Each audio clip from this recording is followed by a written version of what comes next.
আজকে যে গল্পটি পাঠ করব সেইটি একটি ভয়ঙ্কর যোদ্ধার কাহিনী। শত শত বছর আগে সম্রাট বিক্রমাদিত্যের উজ্জয়িনী রাজত্বের পূর্বে অবন্তী নামে এক রাজ্যে বাস করত এক ভয়ঙ্কর যোদ্ধা, রাজপুত্র মুঞ্জা।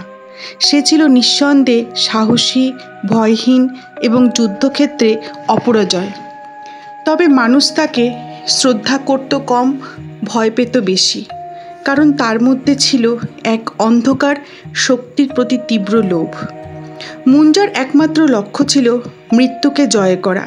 সে বিন্ধ্য পর্বতের গভীরে অরণ্যে গিয়ে এক গোপন তান্ত্রিক সাধুর কাছে অঘরী তন্ত্র শিখে ফেলেছিল। সেই সাধু শ্মশানে বাস করত, মৃতদেহর পাশে, এবং উৎসর্গকৃত ভোগ খেয়ে থাকত। মুঞ্জা ছিল আরেকটু ধাপ এগিয়ে। সে মানব বলি দিতে শুরু করে রক্তচাঁদের রাত অমরত্ব লাভের আশায়।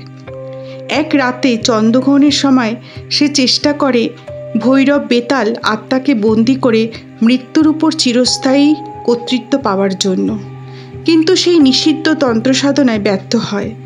বেতাল অভিশাপ দেয়, তুই মৃত্যুকে বশ করতে চেয়েছিলিস, এখন মৃত্যুই তোর পিছনে ছায়ার মতন ঘুরবে।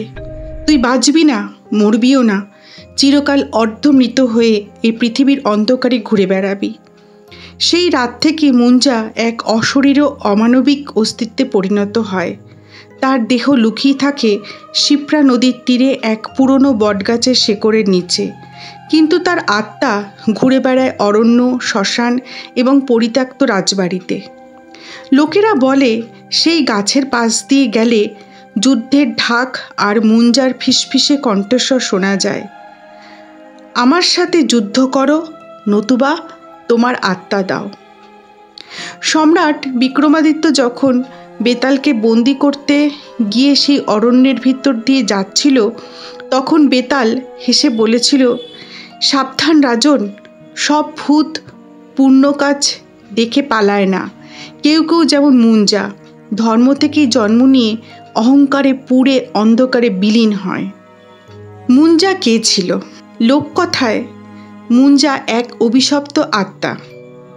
সে অসম্পূর্ণ তন্ত্র সাধনার ফলে চিরকালীন যন্ত্রণায় বাধা পড়ে আছে। ইতিহাসবিদদের মতে মুঞ্জা সম্ভবত মালবা অঞ্চলের এক বাস্তব পরমা রাজার ছিলেন, যিনি বিক্রমাদিত্যের পূর্বে শাসন করেছিলেন। পরে তার নাম কাহিনীতে ভূতের সঙ্গে জড়িয়ে থাকে।